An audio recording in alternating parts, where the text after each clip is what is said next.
It's International Week, so let's do an international youth review. I am here, I am at Real FC. That's Webby, that's Dave. We're here to watch Wales Under-19s against Switzerland Under-19s. Dylan Levitt from United Under-18s is playing, and we're hoping Nishan Burkhart's going to be playing for Switzerland as well, because then it's been a good trip on it.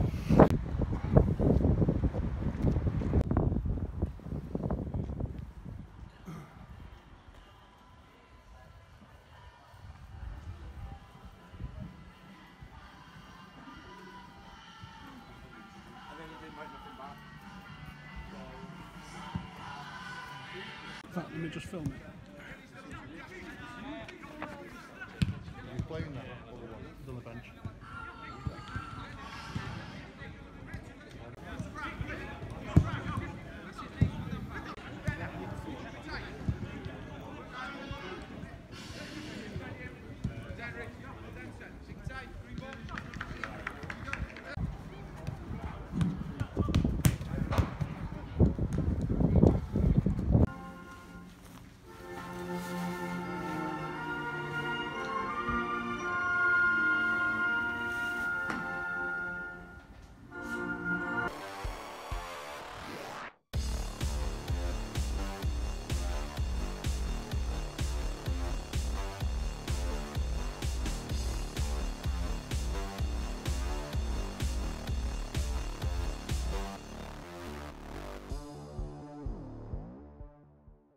Just going to pause the video right there to let you know that this is sponsored by the One Football app. If you don't know what the app is, I don't know where you've been, because they've been sponsoring this channel for a long time now, and it's one of the best football apps out there in the world. Get it downloaded. The link is in the description below, whether you're on Google Store, whether you're on the Apple Store. The link is in the description below. It's going to take you to either of those, and you can then start getting the alerts on, getting it turned on, and find out what's going on in the world of football. You've got fixtures on there. You've got stats powered by Opta on there. You've got all the breaking news. There's even some stuff from YouTube on there as well. So highly recommended. Absolutely fantastic app. Link is in the description. One Football. Thanks for supporting me. You guys support them because it's free. Might as well do it, haven't you? Right, on with the video. Hello everybody, this is Stephen Howson, and this is the youth review, and it's got a bit of an international flavour because obviously we've had an international break, and it's been the international break for the academy as well, and we've got lots of young United players that have been jetting off around the world to go and represent their country, and we're going to cover that in detail a little bit later on in this video. But beforehand, let's have a look back at some of the stuff that's been going on in the under-23s and in the under-18s prior to the break. So the under-23s, this international break might have come at a pretty good time, to be completely honest with you, because they are winless since their first game in the league all the way back in October. September, there was 2 losses and a draw. The likes of Luke Shaw coming back into the team couldn't really change much of that. And do you know what? The most unexpected performance, everyone expected us to go to Chelsea with the side that they've got there, and we managed to pull out a 2-2 draw. An unbelievable result. The other results was a 2-0 loss that could have been a lot more, to be honest, against Arsenal, and a bit of a shock 2-1 defeat to Derby, and that's left the under-23s looking up from almost the foot of the table. The under-18s are looking good individually. There's some brilliant individual performances, but I think that's the problem with this team at the moment. There's not quite the cohesion that you'd really want or you'd expect, to be honest, because there's quite a lot of experience in there, relatively experience in there. Angel Gomes and Nishan Burkhart are the 2 star performers, but they're not alone. You've got the likes of the new signing, Arnau Puigmal, found the net from a free kick, and that's led to a little bit of press attention. Brandon Williams is putting in some good performances. Laird, O'Connor, Jimmy Garner, they're all impressing with their performances. So there's some excellent individual performances. What's not quite there is that team cohesion across the whole 90 minutes from the lads yet. But there's some big players coming back. By the looks of things, Chong could be pretty close to a return.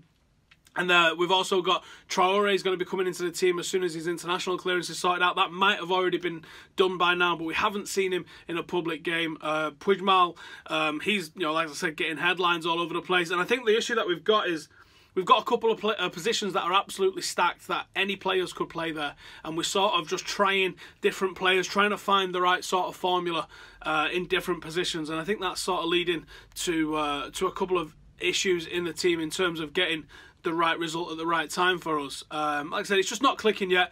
Although they've not lost since the opening fixture against West Brom, There are some obvious issues in the team. I happened to miss the Arsenal game in the Premier League Cup a couple of weeks ago, which by all accounts is one of the best comebacks people have ever seen. People are talking about like they've not seen that sort of fight back, and I think that's a good sign. Showing character at this sort of age is a real good thing for these lads.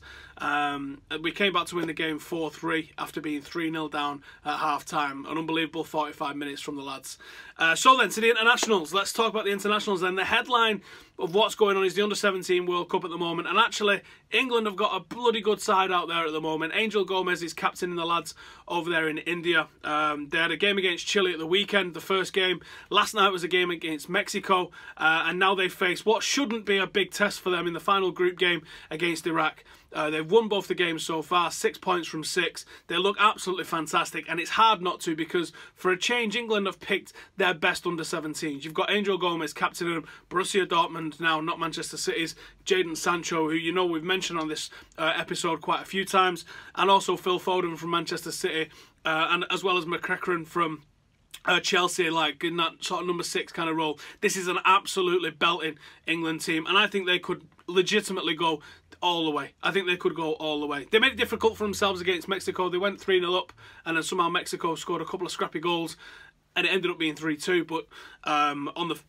just watching the game, there was levels apart, and I think those three are so obvious, and 4 really if you include McCracken, are so far and away better than everybody else that I think they're going to carry England quite far. And I would not be shocked to see Angel Gomes lifting the World Cup for England, and who knows, that might be the first of all the many trophies that we see him lift this season alone, because I think United are probably going to be a pretty decent side to beat in the under-19s with some of the older players that we can get to bring him back, and also in the FA Youth Cup.